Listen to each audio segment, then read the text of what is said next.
اسلامی جو خدا ہے، مسلمانوں کا جو اللہ ہے، وہ اتنا کمزور ترین اور اتنا بے بس ہے جسے اپنے بیٹے کو پیدا کرنے کے لیے، اپنے بیٹے کو بیچنے کے لیے ایک عدد بیوی درکار ہے۔ ابھی نہیں کہ وہ خدا کے بیٹے ہیں یا نہیں ہیں، وہ قطر خدا کے بیٹے نہیں ہیں۔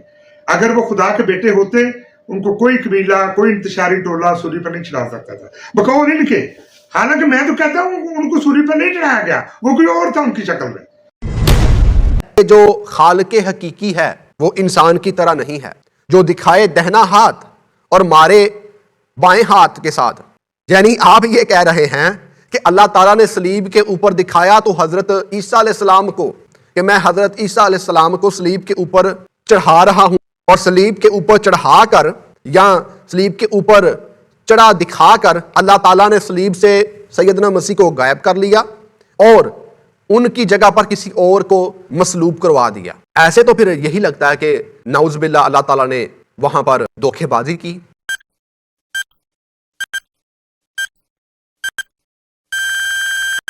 خداوند یسوع المسیح کے عظیم نام میں آپ سب کی سلامتی ہو۔ جتنے بھی مجھے آج کے اس ویڈیو پیغام میں دیکھ رہے ہیں، سن رہے ہیں، میں آپ کو خوش آمدید کہتا ہوں۔ ناظرین، آج جو آپ کی خدمت میں موضوع لے کر حاضر ہوا ہوں وہ دراصل ایک مسلم بھائی ہیں جن کا نام ناصر جوید احمد صاحب ہے۔ ان کے سوالات یا اعتراضات پر مبنی ہے۔ گزشتہ دنوں میں ناصر جوید احمد بھائی نے مجھے یوٹیوب کے ذریعہ سے ویڈیو بنا کر یا ویڈیو یوٹیوب پر اپلوڈ کر کے جواب دینے کی کوشش کی، اور اس ویڈیو بیان کے اندر انہوں نے چند ایک سوالات یا اعتراضات مسیحیت کے اوپر داغے، اور انہوں نے سوالات یا اعتراضات کرتے ہوئے یہ کہا کہ خدا وہ ہے جو پیدا نہ ہو، نہ اسے موت آئے، جو صلیب پر مر جائے وہ خدا نہیں ہو سکتا۔ یعنی ناصر جوید احمد صاحب نے جو پہلا اعتراض یا سوال کیا تھا وہ یہ تھا کہ خدا وہ ہے جو پیدا نہ ہو۔ آج ہم ان کے ان سوالات یا اعتراضات پر ان کو جواب دیں گے، اور کتاب مقدس میں سے اور قرآن شریف میں سے سیکھیں گے، جانیں گے اور تحقیق کریں گے کہ آیا کیا حقیقت ہے، کیا صداقت ہے، کیا سچائی ہے۔ تو جیسا کہ ناصر جوید احمد صاحب نے پہلا سوال یا اعتراض کیا کہ خدا وہ ہے جو پیدا نہ ہو، یعنی ناصر جوید احمد صاحب اپنے اللہ تعالیٰ کے ارد گرد اپنی انسانی سوچ کی دیواریں کھڑی کر رہے ہیں کہ اے خدا، اے اللہ تعالیٰ، تو پیدا نہیں ہو سکتا، یا تو اپنے بیٹے کو پیدا نہیں کر سکتا۔ یعنی اسلامی جو خدا ہے، مسلمانوں کا جو اللہ ہے، وہ اتنا کمزور ترین اور اتنا بے بس ہے جسے اپنے بیٹے کو پیدا کرنے کے لیے، اپنے بیٹے کو بیچنے کے لیے ایک عدد بیوی درکار ہے۔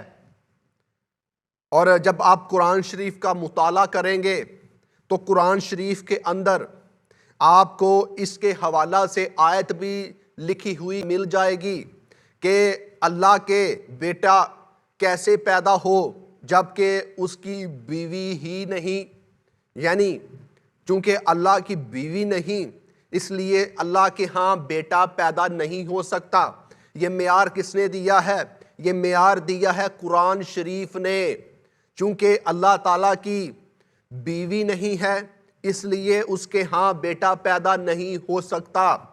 یعنی جو قرآن نے معیار دیا ہے، قرآن کے اس معیار کے مطابق ہمیں یہی سمجھ ملتی ہے کہ قرآن نے اللہ تعالیٰ کو، جو خدا تعالیٰ اس کائنات کا خالق اور مالک ہے، جو اس کائنات کا بنانے والا ہے، جو لامحدود خدا ہے، اس کے اوپر بھی وہی معیار سیٹ کر دیا ہے جو انسان کے اوپر معیار سیٹ کیا ہے اللہ تعالیٰ نے. کیونکہ اللہ تعالیٰ نے انسان کے اوپر تو یہ معیار سیٹ کیا ہے نا تولید کے حوالہ سے کہ اگر کوئی انسان اولاد پیدا کرنا چاہتا ہے تو وہ پہلے بیوی کرے. جب اس کی بیوی ہوگی اور وہ آپس میں ملاپ کریں گے تو جو نظام تولید ہے اس قدرت کے نظام کے مطابق ان کے ہاں اولاد پیدا ہوگی. اور یہاں بھی یہی قرآن کے اندر معیار دے دیا گیا ہے کہ اللہ کے بھی تب ہی بیٹا پیدا ہو سکتا ہے جب اس کی بیوی ہوگی. یعنی انسانوں اور اللہ تعالیٰ کو ایک ہی موڑ کے اوپر ایک ہی معیار کے اوپر لا کر کھڑا کر دیا گیا ہے.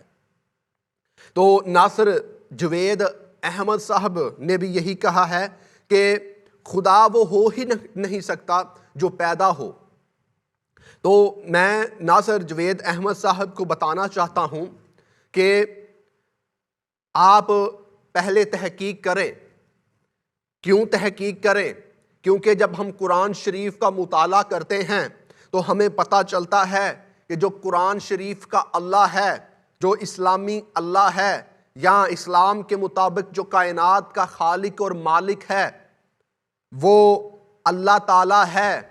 اور اللہ تعالیٰ کا جو صفاتی نام ہے وہ یہ ہے کہ وہ قادر مطلق ہے.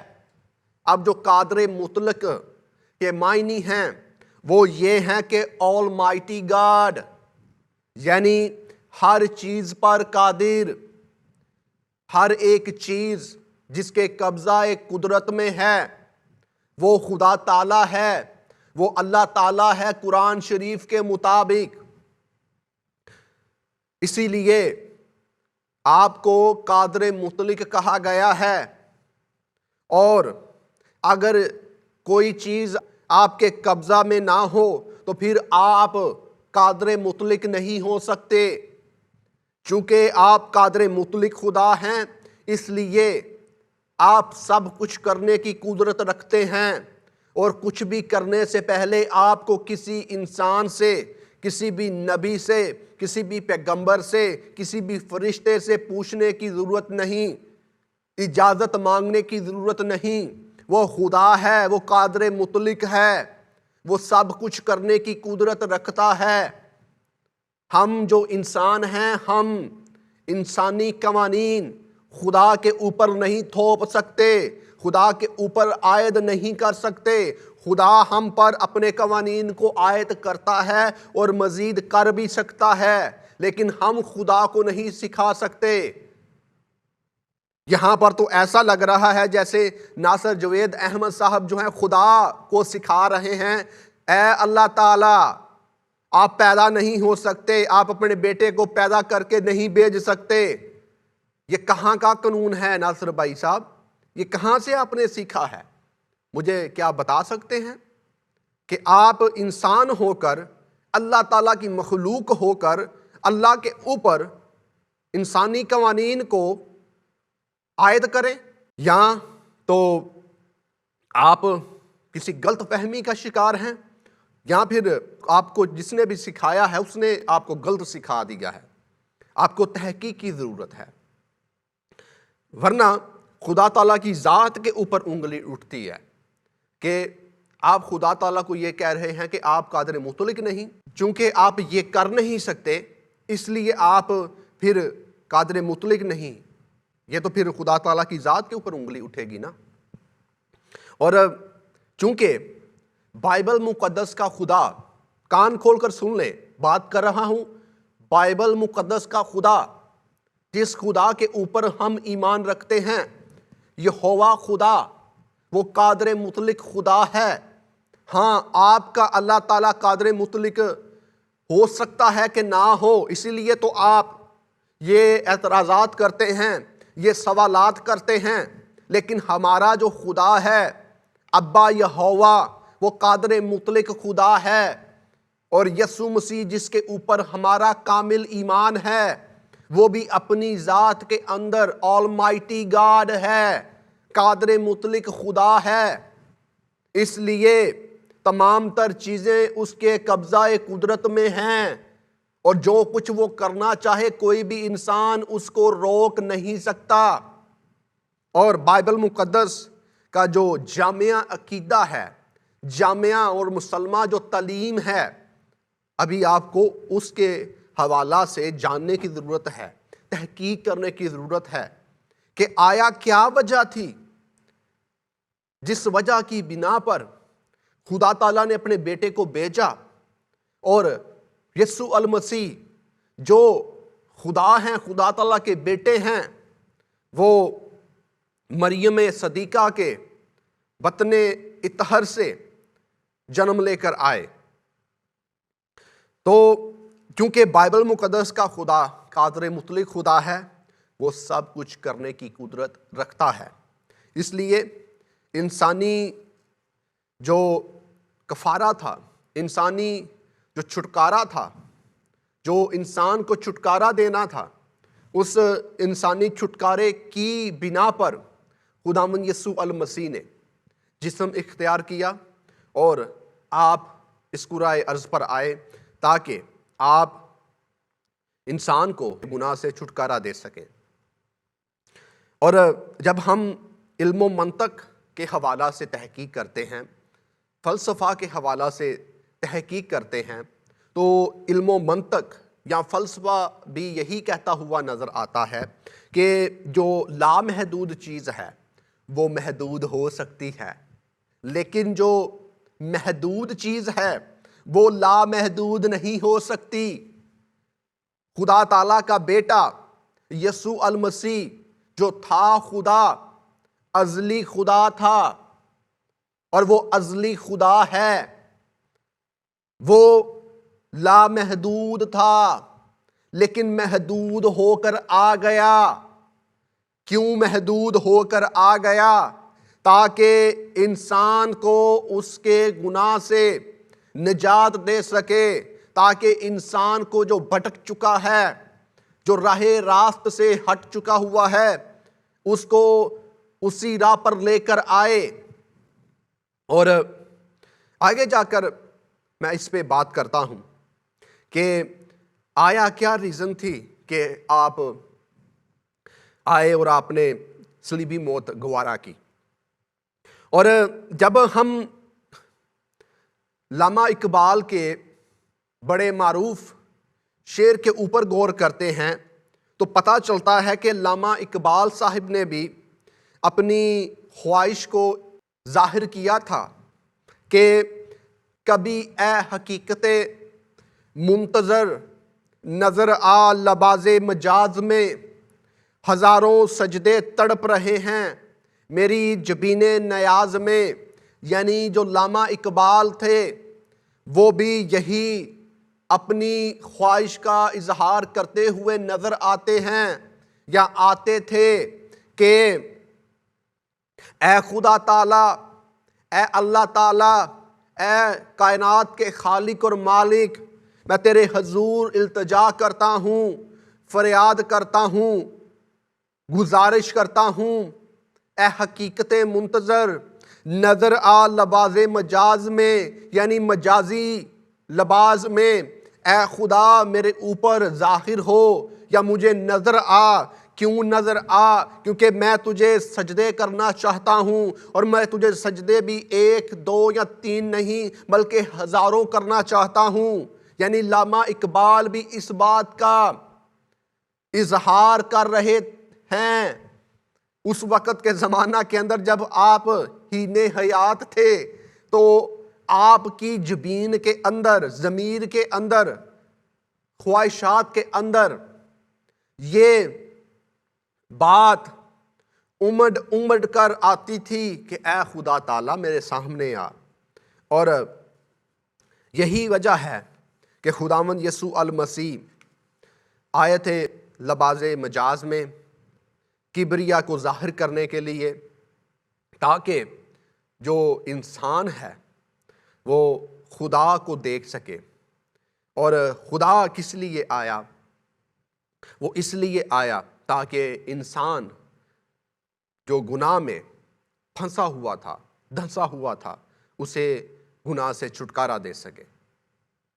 اور ہو سکتا ہے کہ علامہ اقبال کے اس شعر کے حوالہ سے آپ کی سمجھ میں بات نہ آ رہی ہو، کیونکہ ہمارا جو ذہن ہے وہ بہت چھوٹا ہے، اور ہم بعض دفعہ اپنے ذہن کو چھوٹا بنا لیتے ہیں یا سمجھنا نہیں چاہتے۔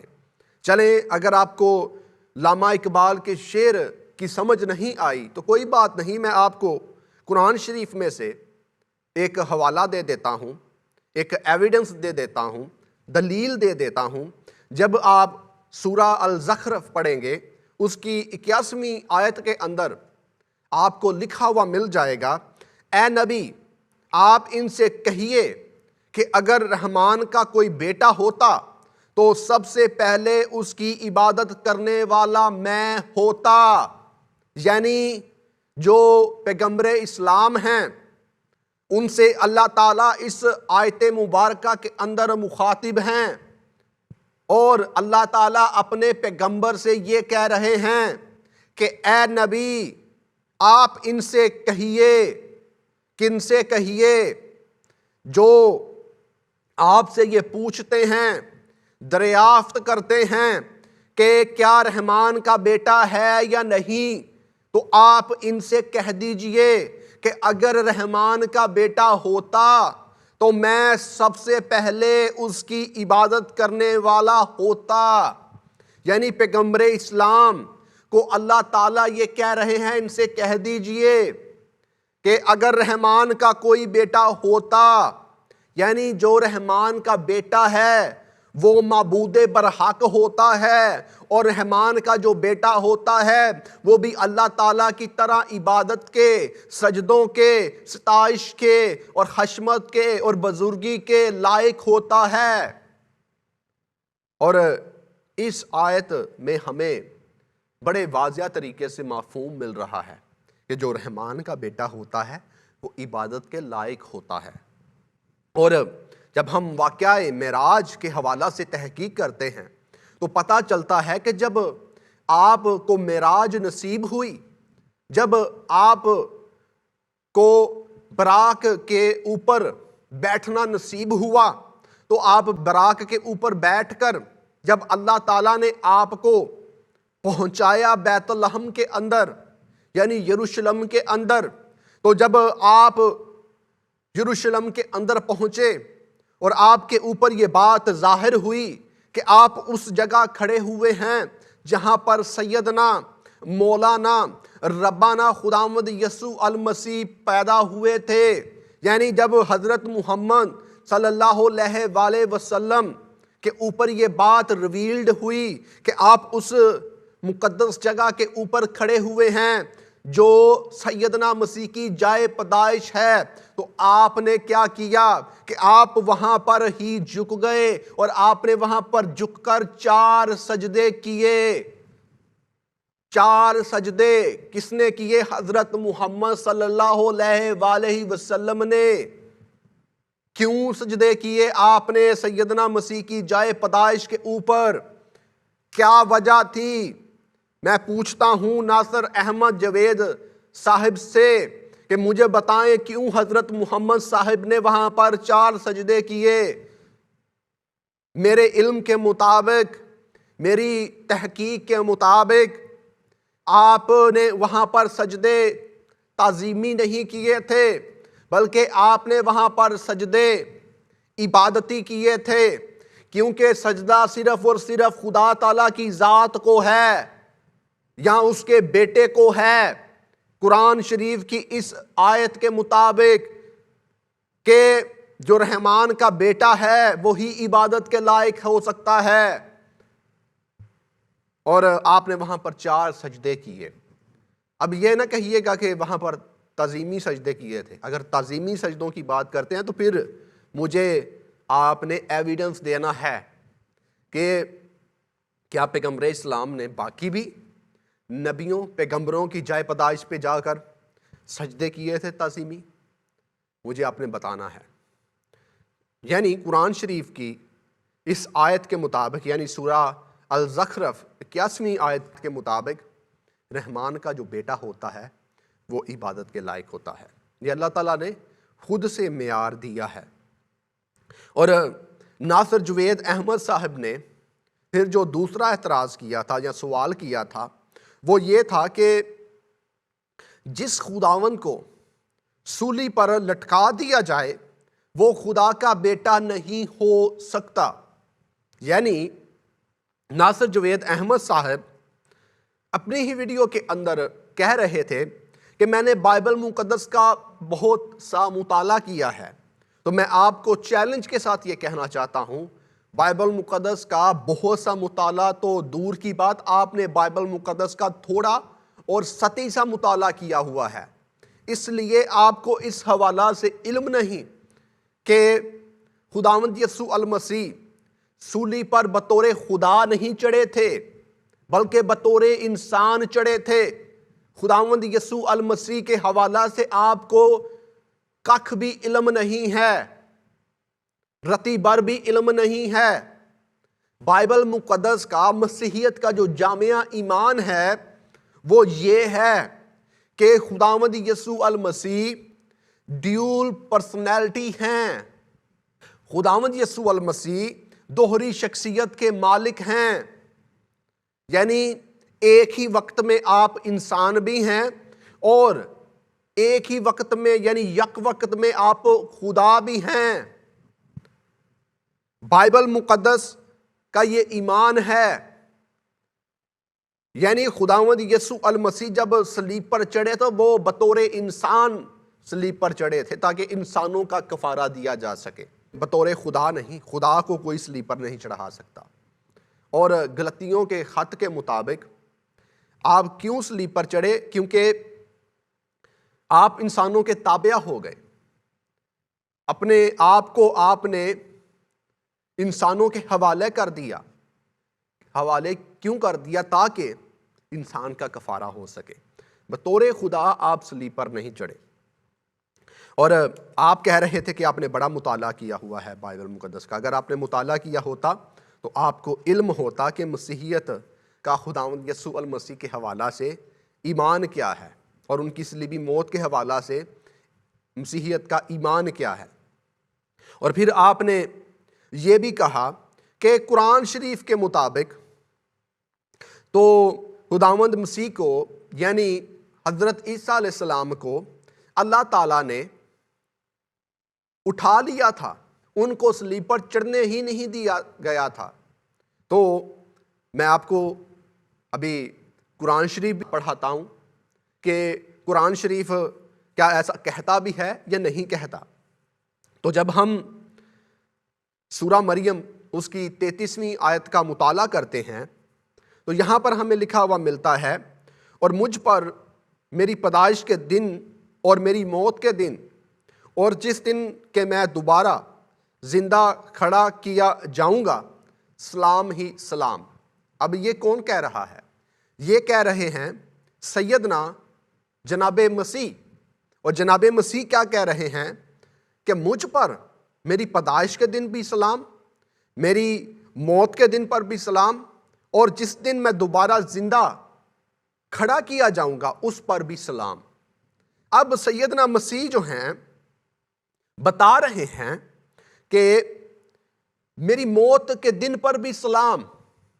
اب آپ یہ کہتے ہیں کہ سیدنا مسیح صلیب پر چڑھے ہی نہیں تھے، تو جب آپ صلیب پر چڑھے ہی نہیں تھے اور آپ مسلمانوں کا یہ کہنا ہے کہ سیدنا مسیح کو موت کے بغیر ہی خدا تعالیٰ نے آسمان پر اٹھا لیا تھا، تو پھر سیدنا مسیح قرآن شریف کے اندر یہ کیوں اقرار کر رہے ہیں، یہ کیوں دعویٰ کر رہے ہیں کہ میری موت کے دن پر بھی سلام، جس دن میں مروں گا اس دن پر بھی سلامتی ہو؟ اور انجیل شریف کے اندر ہمیں لکھا ہوا ملتا ہے کہ آپ صلیب کے اوپر مرے اور انسانیت کی سلامتی کے لیے مرے، اور آپ یہ کہتے ہیں کہ نہیں وہ مرے نہیں تھے۔ تو پھر آپ یہ جو دعویٰ کرتے ہیں وہ مرے نہیں تھے، تو آپ کا یہ دعویٰ کھوکھلا ہے، اور آپ کا جو دعویٰ ہے وہ قرآن شریف کے بالکل متضاد ہے، قرآن شریف کے متصادم ہے۔ اور آگے ہمیں لکھا ہوا ملتا ہے قرآن شریف کی اس آیت کے اندر، اور جس دن میں دوبارہ زندہ کیا جاؤں گا، اب ظاہر ہے وہ مرے اور پھر زندہ ہوئے، اور انجیل شریف ہی یہ بتاتی ہے کہ آپ مرے اور پھر آپ جی اٹھے۔ قرآن شریف نے آپ کی موت کے حوالہ سے، آپ کی صلیبی موت کے حوالہ سے تردید نہیں بلکہ اس کی تائید کی ہے۔ اور آپ یہ کہہ رہے تھے کہ سیدنا مسیح کو تو اللہ تعالیٰ نے زندہ آسمان پر اٹھا لیا تھا اور ان کی جگہ پر کسی اور کو چڑھا دیا تھا۔ تو میرے چند ایک سوالات ہیں آپ سے، چند ایک میری گزارشات ہیں آپ سے کہ برائے مہربانی مجھ پر رحم کیجئے اور مسلمانوں پر بھی رحم کیجئے، اور مجھے ان سوالات کا جواب دیجئے کہ آپ نے یہ جو دعویٰ کیا ہے کہ اللہ تعالیٰ نے ان کی جگہ پر کسی دوسرے کو چڑھا دیا تھا، تو آپ کو پتہ ہے کہ آپ کے اس دعوے سے ایسا معلوم ہوتا ہے جیسے نعوذ باللہ اللہ تعالیٰ دھوکے باز ہیں۔ پھر کہہ رہا ہوں نعوذ باللہ، ایسا لگتا ہے، کیونکہ جو خالق حقیقی ہے وہ انسان کی طرح نہیں ہے، جو دکھائے دہنا ہاتھ اور مارے بائیں ہاتھ کے ساتھ۔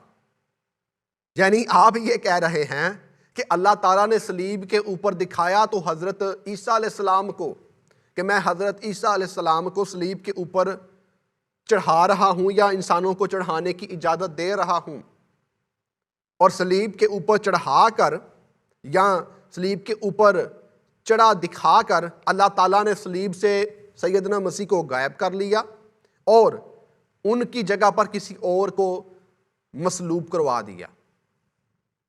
ایسے تو پھر یہی لگتا ہے کہ نعوذ باللہ اللہ تعالیٰ نے وہاں پر دھوکے بازی کی۔